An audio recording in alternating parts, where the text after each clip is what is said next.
Hello students, welcome back to channel Excel Express. आज का हमारा टॉपिक है limits of civil disobedience movement. तो अब ऐसा नहीं था कि हर सोशल ग्रुप्स ने एक्टिवली पार्टिसिपेट किया हो स्वराज के लिए। इन्हीं में से एक था अनटचेबल्स या फिर दलित्स या ओप्रेस्ड। लंबे समय तक कांग्रेस ने दलित्स को इग्नोर किया या दलितों को अनदेखा किया, क्योंकि उन्हें डर था कि कहीं ऊंची जाति के लोग नाराज ना हो जाए। एज उस वक्त हमारे देश में सोसाइटी वर्ण सिस्टम के बेसिस पर डिवाइडेड थी, that is Brahmins, Kshatriyas, Vaishyas and Shudras were considered as low caste people, और इसीलिए इन पर कोई भी ध्यान देने की नहीं सोचता था। पर महात्मा गांधी ने डिक्लेयर किया कि 100 सालों तक हमें स्वराज नहीं मिल सकता अगर अनटचेबिलिटी को एलिमिनेट नहीं किया गया। उन्होंने अनटचेबल्स को हरिजन्स या फिर हरि या ईश्वर के बच्चे कहा। उनके लिए उन्होंने मंदिरों में एंट्री करवाई और public wells, tanks, roads and schools में एक्सेस के लिए गांधी जी ने सत्याग्रह ऑर्गेनाइज किया। उन्होंने खुद टॉयलेट्स की सफाई करके कर्मचारियों के काम को सम्मान दिया और अपर कास्ट या ऊंची जातियों को अपना दिल बदलकर पाप या द सिन ऑफ अनटचेबिलिटी को छोड़ने के लिए राजी किया। लेकिन कुछ दलित लीडर्स कम्युनिटी के प्रॉब्लम्स के लिए एक अलग पॉलिटिकल सोल्यूशन चाहते थे।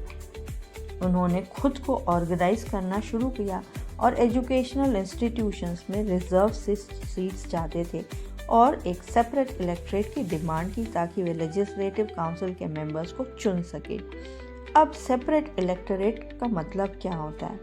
सेपरेट इलेक्टोरेट मतलब एक ऐसी इलेक्शन प्रोसेस जिसमें किसी खास कम्युनिटी के लोग सिर्फ अपने कम्युनिटी के कैंडिडेट को वोट कर सकते हैं और चुन सकते हैं। अब 1932 में क्या मुद्दा था कि B.R. अम्बेडकर जी चाहते थे कि दलितों के लिए भी सेपरेट इलेक्टोरेट हो, मतलब सिर्फ दलित ही दलित नेता को चुन सकता है। उनका मानना था कि पॉलिटिकल एम्पावरमेंट से समाज की डिसेबिलिटीज या प्रॉब्लम्स को सॉल्व किया जा सकता है।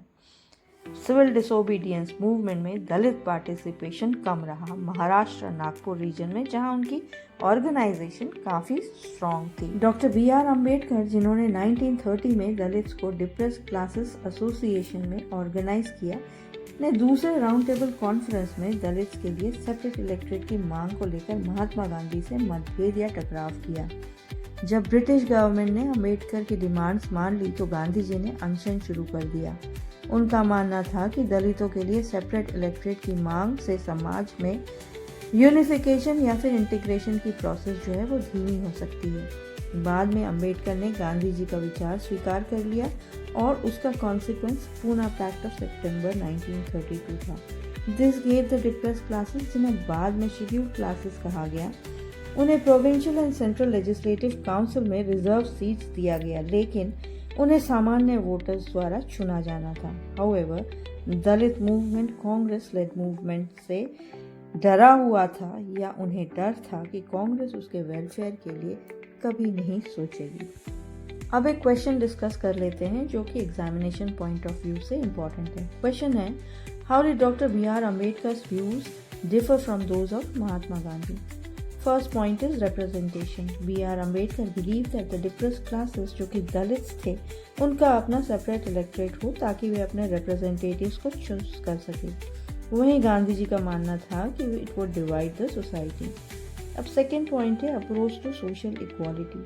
अम्बेडकर चाहते थे equal right, social justice and end to caste discrimination through legal and political reforms. वहीं गांधी जी ने फोकस किया अनटचेबिलिटी को रिमूव करने में और दलित्स को हरिजन्स कहा। नेक्स्ट पॉइंट था political agreement. Their disagreement over separate electorate ended with the Poona pact. After discussions between Gandhiji and Ambedkar, they reached to a conclusion and an agreement called the Pune Pact. अब Poona pact के तहत separate electorates were abolished, reserve seats depressed classes के लिए दिए गए और इन seats पर जॉइंट इलेक्टोरेट के माध्यम से होना तय हुआ, अर्थात सभी मतदाता मिलकर मतदान करें। भारत में कुछ पॉलिटिकल ऑर्गेनाइजेशंस भी सिविल डिसोबीडियंस मूवमेंट के प्रति उदासीन रहने लगी। नॉन कोऑपरेशन खिलाफत मूवमेंट के कमज़ोर पड़ने के बाद मुस्लिम कम्युनिटी के लोग अलग या कटा हुआ महसूस करने लगे। 1920 के बीच में कांग्रेस खुले तौर पर हिंदू रिलीजियस नेशनलिस्ट ग्रुप जैसे हिंदू महासभा से जुड़ी हुई दिखाई देने लगी। हिंदूज एंड मुस्लिम्स के बीच रिलेशंस बिगड़ गए। दोनों कम्युनिटीज़ के लोग प्रोसेशंस निकालने लगे, जिससे कम्युनल राइट्स और क्लैशेस हुए, जिससे दोनों कम्युनिटीज़ के लोगों के बीच में दूरियां और बढ़ने लगी। कांग्रेस और मुस्लिम लीग ने फिर से कोशिशें करी ताकि एकता बनी जाए, लेकिन सबसे बड़ा क्लैश या सवाल था representation in the future assemblies का। मोहम्मद अली जिन्ना, जो one of the leaders of Muslim league थे, तैयार थे सेपरेट इलेक्टोरेट के डिमांड को छोड़ने के लिए on the terms and conditions कि मुस्लिम्स को अगर रिजर्व सीट्स सेंट्रल असेंबली में and representation in proportion to population in the Muslim dominated provinces that is Bengal and Punjab दिया जाए। नेगोशिएशंस और बातचीत चलती रही इसी मुद्दे पर, लेकिन 1928 में ऑल पार्टीज कॉन्फ्रेंस में सारी उम्मीदें खत्म हो गई जब हिंदू महासभा के M.R. जयकर ने अपोज किया। जब सिविल डिसोबीडियंस मूवमेंट शुरू हुआ तो कम्युनिटीज़ के बीच एक सस्पिशन या शक और डिस्ट्रस्ट या अविश्वास का एटमॉस्फेयर था।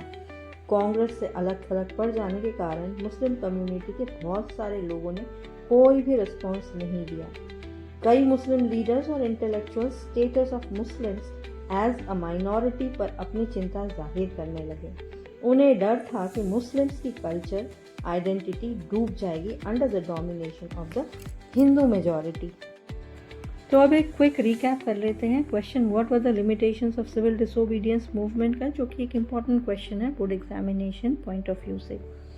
फर्स्ट है, not all social groups joined equally. हर समुदाय या ग्रुप्स के लोगों ने इसमें बढ़ चढ़कर हिस्सा नहीं लिया। सेकेंड था, लिमिटेड पार्टिसिपेशन ऑफ मुस्लिम्स। बहुत सारे मुस्लिम्स ने ज्वाइन नहीं किया एज दे फियर दैट वो सिर्फ हिंदूज के इंटरेस्ट के लिए है। Third, business class support declined. Indian industrialist ने शुरुआत में सपोर्ट किया पर बाद में विड्रू कर लिया एज प्रोटेस्ट, वो भी कंटिन्यूस प्रोटेस्ट जिसमें उनका ट्रेड इफेक्ट हो रहा था। फोर्थ था, poor peasants and workers dissatisfied थे क्योंकि उनके demand such as reduction of rent and better wages भी एक्सेप्ट नहीं हो रही थी। नेक्स्ट था, सीवियर ब्रिटिश रिप्रेशन। प्रोटेस्टर्स को अरेस्ट किया गया, meetings were banned, also police भी मूवमेंट को सप्रेस कर रही थी। So before I wrap up, it's time for GK Bomb. Civil disobedience movement inspired the famous Dharasana Salt Works protest, where unarmed volunteers faced brutal police beatings without fighting back. The incident shocked the world. American journalist Webb Miller reported the Dharasana protest, and his reports appeared in newspapers across the world, increasing international sympathy for India's freedom struggle.